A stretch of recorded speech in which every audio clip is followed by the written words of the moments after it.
Akhirnya 2 pukulan gagang sapu mendarat di paha kiri, sementara 1 pukulan mengarah ke bagian belakang tubuh korban. Kata Yakobus, korban sempat pingsan sebelum dilarikan ke Rumah Sakit Hikmah Sejahtera Belopa. Namun nahas, MA dinyatakan meninggal dunia. Penyidik kasus Rian Aibtu Ismail membeberkan hubungan asmara pelaku dengan ibu korban sudah terjalin selama 3 tahun.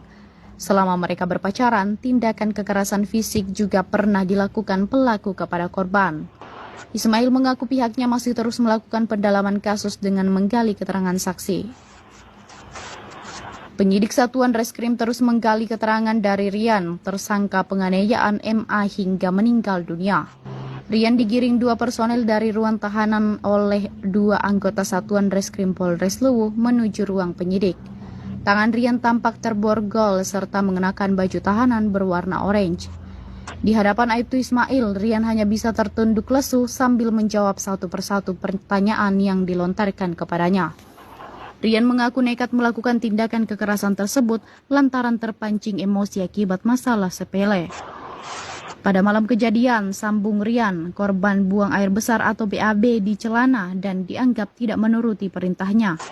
Peristiwa nahas tersebut terjadi di rumah kontrakan yang berlokasi di Lamundre, Kecamatan Belopa Utara pada Kamis 20 November 2025 malam. Kepada penyidik, Rian menuturkan kronologi bermula saat ia sedang beristirahat dan mencium bau aroma kurang sedap dari arah korban. Rian kemudian memerintahkan korban untuk membersihkan dirinya ke kamar mandi. Namun menurut Rian, korban tidak segera beranjak. Hal inilah yang memicu amarahnya. Awalnya, Rian mengambil sapu dengan dalih hanya untuk menakut-nakuti agar korban segera bergerak. Kekerasan tidak berhenti di situ. Saat korban mulai berjalan menuju kamar mandi, namun sempat berhenti di area dapur, emosi Rian kembali memuncak. Ia meletakkan sapu dan beralih mengambil sebuah balok kayu. Rian kemudian menghentakkan balok kayu tersebut ke lantai hingga mengeluarkan bunyi. Itu dilakukan sebagai pesan peringatan agar korban segera masuk ke kamar mandi. Hantaman benda tumpul tersebut membuat korban menangis dan terjatuh. Di kamar mandi, Rian sempat menarik tangan korban sampai terjatuh. Rian menambahkan korban sempat kembali berdiri sebelum akhirnya masuk ke kamar mandi.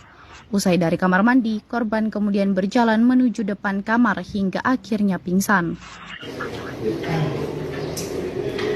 Itu sebelum kejadian, Rian. Malam sebelum kejadian. Tindakan apa yang kau lakukan kepada... Saya suruh masuk kamar mandi, baru dia tidak mau lagi, Pak. Saya pukul 2 kali. Mengancam. Saya pukul ke dinding. Baru dia Pak berdiri. Nah, terus? Ya. Nah, terus kau pakai apa lagi? Balok kayu. Pakai balok? Ya, Pak, sekali. Pada saat kau pukul pakai jalan? Ya. Dan pada saat kapan ini anak sudah tidak bisa berbuat apa-apa lagi? Pas depan kamar, Pak. Pas depan kamar? Ya. Saya masuk ke kamar ambil celananya, Pak. Pingsan, Pak. Dia pingsan di situ? Ya, sempat Pak. Terbuntur kepala bagian belakang. Oh, ketika dia pingsan? Ya.